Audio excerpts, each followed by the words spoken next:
So maybe you've watched someone play guitar before, and they went and put something on the neck like this. And then they could play different pitches.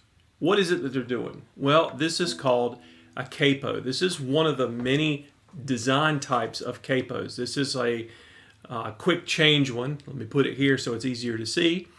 And it's basically spring operated, and it clamps down across the strings on the fretboard, almost like if you had another person come and put their finger across so that you could change the tuning or change the pitch of the strings of the guitar.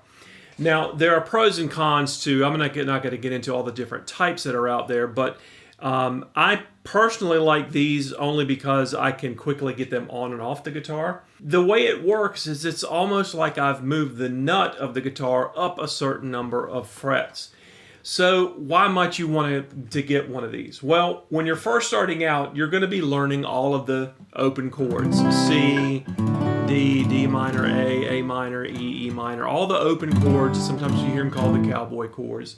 So what happens if you're playing your open chords, like say a G, and someone that's singing along with you says, well, that's a bit too low, can you go up a little bit? Well, you can think in your head and think, okay, I can go up to A and then rearrange all the chords to be in the right key. But when you're starting out, that can be a little difficult.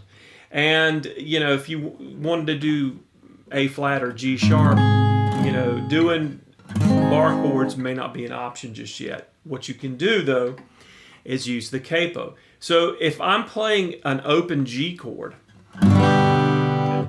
and I take the capo and I put it at the 2nd fret on the guitar, like so.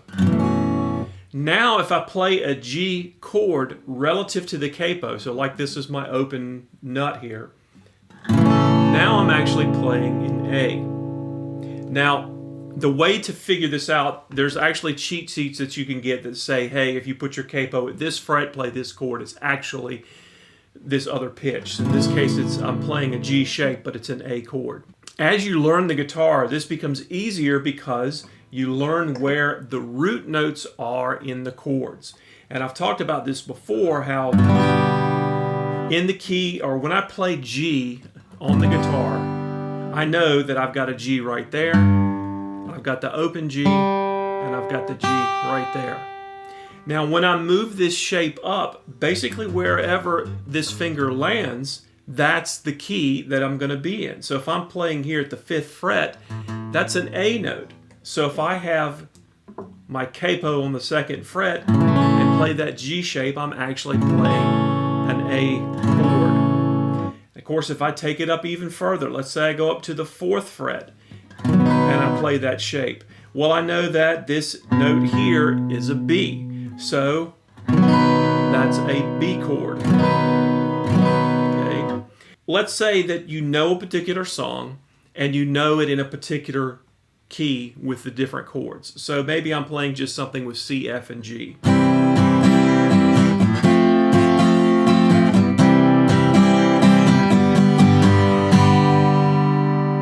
Okay, but I want to change it and I want to take it up a little bit.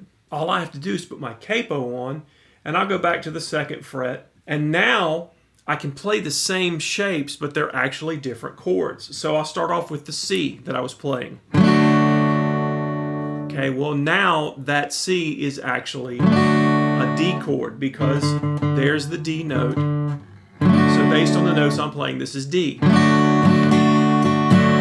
And when I go to F, I know that that is a G, and that's where my root is. And that is a G, that's where my other root is. So this F shape is actually a G chord.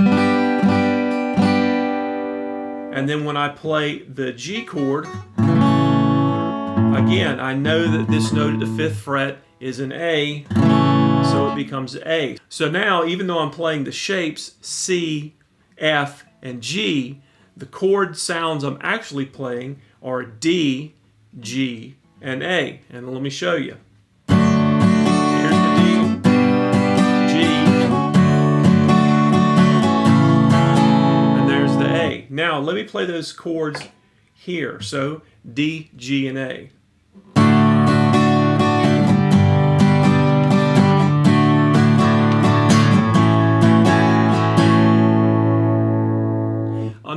reason you might want to do this.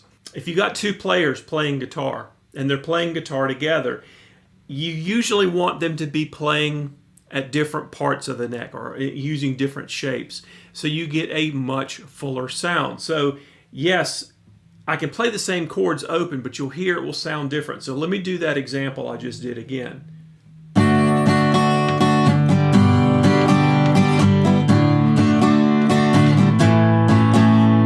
Okay. If I had another guitar doing that and using my capo, I'll get a much fuller sound.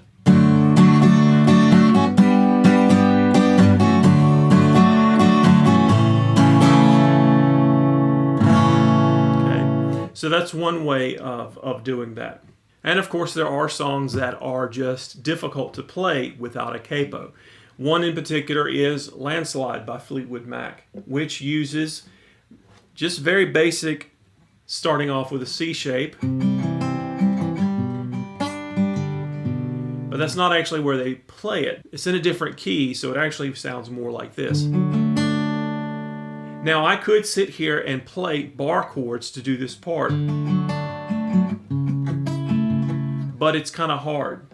So what I'll do is instead use the capo. And if you ever watch Lindsey Buckingham, the guitar player for Fleetwood Mac, or used to be, you'll see him use a capo quite a bit. So by using the capo, then I'm using my C shape up here.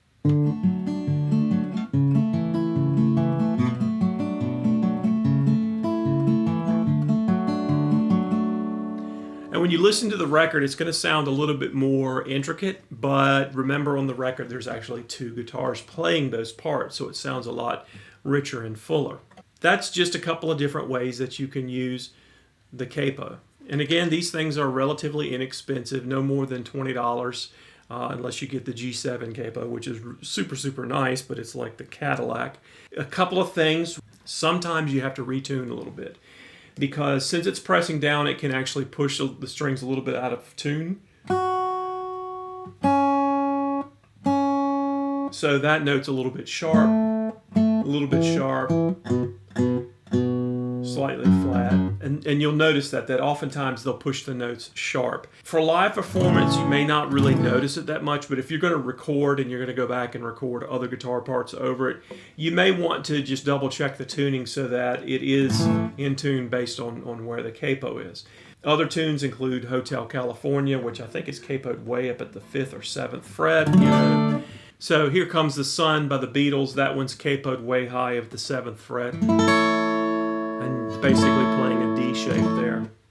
So when you're first starting out, a capo can be a really valuable tool. You just have to know how to use it.